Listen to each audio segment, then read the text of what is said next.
ဝင်းသီးလေးနဲ့ခိုကာခိုလာသူတို့နှစ်ဦးရဲ့တဟဇာတာရှာပြားပေါ်မှာဘလို့စိတ်ခံစားမှုရှိနေဆိုတာကျွန်တော်လာပြီးတော့စမ်းသပ်ပြမှာဖြစ်ပါတယ်ဟုတ်ကဲ့ကဲစလိုက်တော့အိုးချက်ကဲ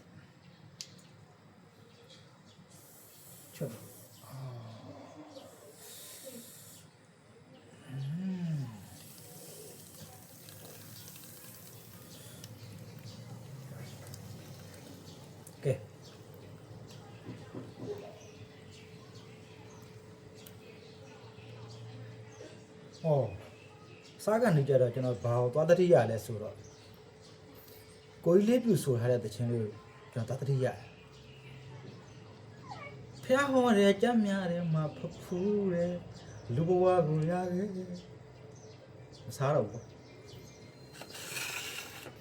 မစားတော့ဘူး